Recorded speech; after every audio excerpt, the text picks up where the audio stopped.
الحمد لله الحمد لله وكفى والصلاة والسلام على عباده الذين اصطفى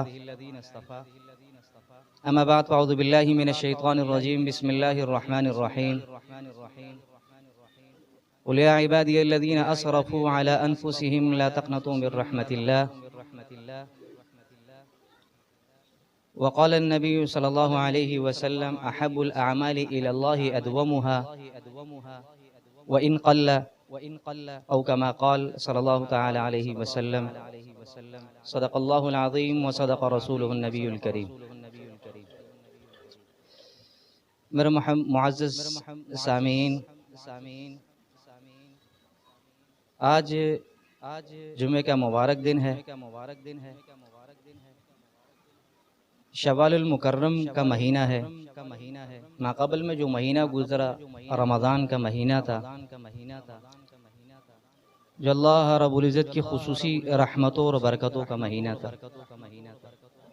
اس میں ہر بڑا چھوٹا مرد و زن اپنی بساط اور اپنی استطاعت کے مطابق اعمال کیے، روزے رکھے، تراویح کا اہتمام کیا، قرآن کا اہتمام کیا، تلاوت کا، ذکر و تسبیح کی، سارے اعمال کیے. اللہ رب العزت اپنی بارگاہ عالیہ میں اس کو شرف قبولیت عطا فرمائے. پھر دوستو، اللہ رب العزت کے سامنے بڑے چھوٹوں نے، مرد و زن نے گڑ گڑا کر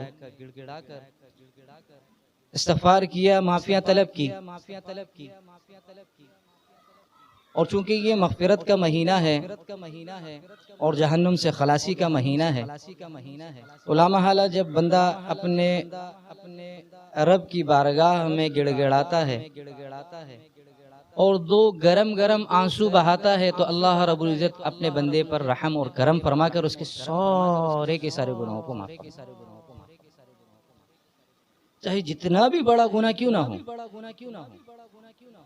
میرے معزز سامعین حضرات، میں آپ کو اللہ کی رحمتوں کا کیا بتاؤں کہ وہ بحر بے کناں ہے. اس کی رحمتیں لامتناہی ہیں. میرے دوستو، ایسے گناہگار جس کے گناہ کو سن کر انسان کی رونگٹیں کھڑے ہو جاتی ہیں اور انسان کو کچھ ہونے لگتا ہے، تو اللہ رب العزت کی بارگاہ میں جب ایسا گناہگار ہاتھ اٹھاتا ہے اور گریہ وزاری کرتا ہے اخلاص کے ساتھ، ندامت کے ساتھ اور عزم مصمم کے ساتھ، تو اللہ رب العزت اس کے وہ گناہ بھی معاف فرما دیتا ہے. چنانچہ روایات میں آتا ہے کہ زازان گویہ تھا، جو محفلیں سجایا کرتا تھا، اللہ کی نافرمانی کی گایا کرتا تھا. لوگ اس کی آواز کو سن کر محظوظ ہوتے تھے اور اپنی محفلوں کو اس سے رونق بخشتے تھے. جب بوڑھا ہوا، دانت نہ رہے، آواز سریلی نہ ہوئی، لوگوں نے سننا چھوڑ دیا. اب اس کا گزر بسر تو اسی سے ہوا کرتا تھا کہ وہ گا کر کچھ کماتا، لا کر کھا لیتا. اب یہ سلسلہ ختم ہوا تو فاقوں نے آگے رہا. انسان کے ساتھ پیٹ لگا ہوا ہے، بھوک ہے، اور پیٹ کے لیے کچھ چاہیے ہوتا ہے. آواز تو سننے سے نہ رہی، محفلیں سجنے سے نہ رہی، محفلیں اجڑ گئی، آواز ختم، غربت آئی، بھوک افلاس کا شکار ہوئے. تو حتیٰ کہ یہاں تک معاملات ہوئے کہ ایک مرتبہ یہ جنگل میں بیٹھے ہوئے ہیں اور زاروں قطار رو رہے ہیں. ماقبل کی زندگی کو یا اللہ کیسے میں نے برباد کر دیا، یہ میری زندگی کیسے کن اعمال اور افعال میں گزری، تیری نافرمانیوں میں گزری. خدایا تیرے بندوں نے تو میرے ساتھ تعلق چھوڑ دیا اور وہ سننے سے نہ رہے، میری آواز کو اب سنتے نہیں ہیں. یا اللہ میری حالت تیرے سامنے ہے کہ میں بھوک سے ہوں. الہی تیرے بندوں نے میرے ساتھ تعلق چھوڑ دیا اور تعلق ختم کر دیا. یا اللہ کہیں ایسا تو نہیں ہے کہ تو نے بھی میرے ساتھ تعلق توڑ دیا ہو. یہ راز و نیاز ایک گناہگار بندہ اس کی ساری زندگی رب کی نافرمانی میں گزر رہی ہے. حضرت عمر رضی اللہ عنہ کا زمانہ ہے, مسجد نبوی میں آرام فرما رہے ہیں. خواب میں کیا دیکھتے ہیں کہ اللہ رب العزت کا دیدار ہوتا ہے, اور عمر کو کہتا ہے کہ عمر تو کیسا میرا بندہ ہے, تیری خلافت تجھے سپرد کی ہے اور تیری خلافت میں میرا بندہ میرا دوست بھوکا مجھے فریاد کر رہا ہے اور تو یہاں سو رہا ہے, فلاں فلاں جگہ میں میرا بندہ ہے. اب عمر رضی اللہ عنہ گئے, یہ اللہ کون ہے ایسا جو تیرے دربار پر اس کی فریاد پہنچی ہے. اب زازان گوئی نے حضرت عمر رضی اللہ عنہ کو دوڑتا ہوا جب دیکھا تو اس نے بھی دوڑ لگائی کہ یا اللہ عمر تو جلالی ہے, کہیں ایسا نہ ہو کہ کوئی سزا تجویز کر لے اور مجھے سزا آ جائے. اب عمر پیچھے پیچھے زازان گویا آگے آگے دوڑ رہا. عمر نے آواز لگائی, ارے وہ رک جا, آج تجھے کوئی سزا نہیں ہے. جہاں تو نے پکار لگائی تھی, جہاں تو نے صدا لگائی تھی, وہاں سے تو مجھے بھیجا گیا ہے. اللہ اکبر, ایسا ہے میرا اللہ میرے دوست. تو بندہ جب گریہ بازاری کرتا ہے تو اللہ رب العزت کے اتنے بڑے گناہ, چاہے ساری زندگی نافرمانی میں ہو, کبھی اللہ کا نام نہ لیا ہو. وہ کہتے نا میرے دوستو کہ ایک بندہ سنم سنم سنم سنم اپنے بت کو پکار رہا تھا کہ غلطی سے منہ سے سمد نکل گیا, تو وہاں سے صدا آئی کہ بول میرے بندے کیا بات. فرشتوں نے کہا کہ یا اللہ یہ تو صنم کو پکار رہا ہے اپنے بت کو. کہا بت آواز نہیں دے سکتا, سمد اگر آواز نہ دے تو بت اور اللہ میں کیا فرق رہا. ایسی ذات ہے میرے دوست جس کی رحمتوں کا کیا کہنے. تو میرے دوستو سب نے استغفار کیے, معافیاں طلب کی اللہ کی بارگاہ میں. اب جب معافیاں طلب کی ہے, معافی ہو گئی, اللہ کی ذات عالیہ سے یہی امید ہے. اب معافی تو ہو گئی لیکن معافی پر استقامت ہو. ہاں, اس پر استقامت ہو, استمرار ہو کہ میری معافی اللہ کے دربار اور اللہ کے حضور میں مقبول رہے اور اس پر میں پابند ہوں. میرے دوستو اللہ رب العزت کو زیادہ بڑے بڑے اعمال کی ضرورت نہیں ہے کہ بھئی بہت بڑا بڑا عمل کر لیا تو اللہ رب العزت خوش ہو گئے. ایک دن رات میں قرآن پاک ختم کر لیا, آئے میں نے بڑا کام کر لیا. ہاں بڑا کام, ضرور بڑا کام ہے, اور سارا سال گھر میں بیٹھے رہے, سارا مہینہ رمضان کا عبادت کر لی, اور روزوں کا اہتمام, تراویح کا اہتمام, ختم قرآن کا اہتمام, ذکر و تلاوت کا اہتمام. اب 11 مہینے چھٹی, ایسی بات نہیں. اللہ رب العزت کو یہ پسند نہیں ہے. اللہ رب العزت کو تھوڑا عمل لیکن دوام کے ساتھ ہو وہ پسند ہے. دوام کے ساتھ, استمرار کے ساتھ. احب الاعمال الی اللہ ادومها وان قل. ہاں اگرچہ تعداد میں تھوڑا سا کیوں نہ ہو لیکن ہمیشگی ہو.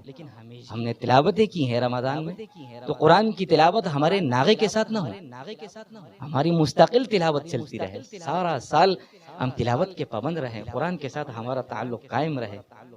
ہم نے ذکر کیے ہیں تو استمرار کے ساتھ ہمارا ذکر ہو.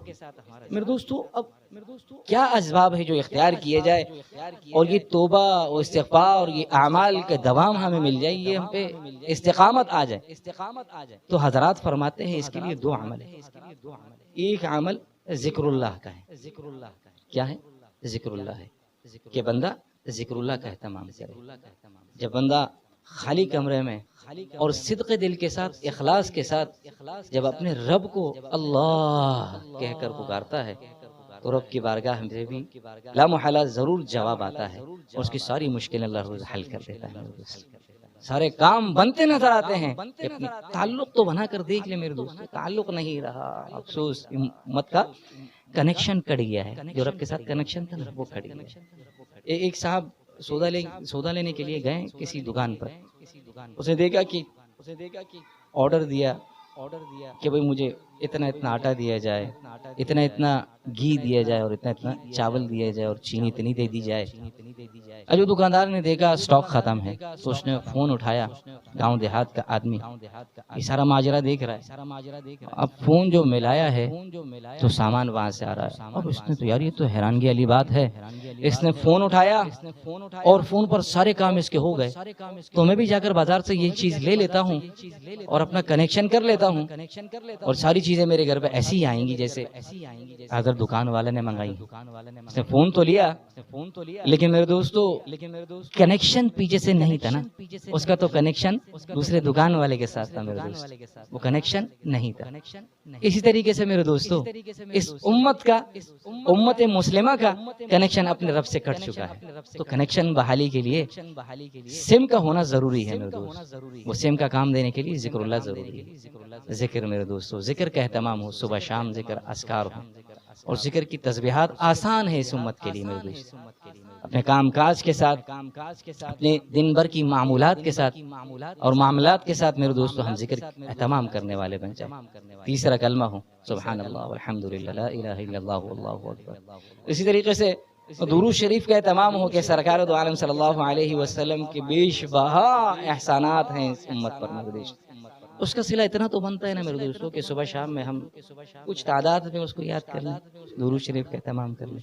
اور پھر تیسرا استغفار میرے دوستوں, استغفار کی کثرت ہو. استغفر اللہ ربی من کل ذنب واتوب الیہ, استغفر اللہ استغفر اللہ استغفر اللہ الذی لا الہ الا هو الحی القیوم اتوب الیہ. استغفار کا اہتمام ہو. ایک تو یہ چیز ہو گئی میرے دوستو, ذکر اتنے ثمرات اپنے ساتھ لاتا ہے نا میرے دوستو, اتنے ثمرات. اب اس کا اندازہ اس سے لگایا جائے کہ سرکار دو عالم صلی اللہ علیہ وسلم نے کیا فرمایا. سرکار دو عالم صلی اللہ علیہ وسلم نے فرمایا کہ جنت کے 8 دروازے, ایک دروازہ خاص ذاکرین کے لیے جس سے وہ داخل ہوں. پیشان یہ اہتمام کیوں ہے میرے دوستو؟ یہ ذکر بلند و بالا ہے, اس کا مقام اونچا ہے میرے دوست. تو ذکر کا اہتمام, ایک تو ذکر کا اہتمام ہو تو اللہ رب العزت انشاءاللہ جو ہم نے رمضان میں اعمال کیے اس پر انشاءاللہ ہمیں اللہ رب العزت جو ہے وہ دوام عطا فرمائیں گے اور اس پر استمرار عطا فرمائیں گے. اور دوسری جو اہم چیز ہے وہ اہل اللہ کی مجالس ہے. ایک ذکر اللہ اور دوسری اہل اللہ. اللہ اکبر. علماء کی مجالس ہو, بیانات میں شرکت ہو. اور اس طریقے سے میرے دوستو علماء صلحاء کے جو تفاسیر ہوا کرتی ہیں جو ہماری مسجدوں میں مختلف اوقات میں ہوا کرتی ہیں, اس میں شرکت کا اہتمام. تو ایک تو ذکر اللہ ہوا اور دوسرا مجلس اہل اللہ ہوا. ان دو چیزوں کا اہتمام کے ساتھ ہم کریں گے نا میرے دوستو. جب کوئی جانور ہم دیکھتے ہیں نا بدک جاتا ہے تو قابو میں کیسے آتا ہے؟ کیسے قابو میں آتا ہے؟ وہ ایسے قابو میں آتا ہے کہ اس کو لگام دی جاتی ہے میرے دوستو, اس کو رسی سے باندھا جاتا ہے, تو جب وہ جا کے قابو میں آتا ہے. تو انسان کا یہ نفس یہ بے لگام جانور کی طرح ہوتا ہے, سرکش ہوا کرتا ہے. اس کو لگام کیسے ڈالا جائے؟ تو اس کو لگام اہل اللہ کی مجالس میں جا کر اور اپنے شیخ کے ساتھ تعلق قائم کر کر میرے دوستو اس کا لگام ڈالا جائے. جب یہ لگام ڈالیں گے نا تو اللہ رب انشاءاللہ اپنے گزشتہ جو ہم نے رمضان میں اعمال کیے ہیں اس پر دوام اور استمرار عطا فرمائیں گے. میرے دوستو بات ختم کرتا ہوں اور آخر میں شکریہ ادا کرتا ہوں اپنے دوست اپنے بھائی رضوان صاحب کا کہ انہوں نے اس چیز کا اہتمام کیا ہے اور چینل کو شروع کیا ہے یوٹیوب کے ذریعے اور فیس بک کے ذریعے سے. تو آپ حضرات سے بھرپور التماس اور آپ حضرات سے التجا ہے کہ آپ اس کو ضرور جو ہے وہ شیئر کریں خوب اور سبسکرائب کریں اور چینل کو جو ہے وہ ہمارے آگے بڑھانے کی کوشش کریں. واخر دعوانا الحمدللہ.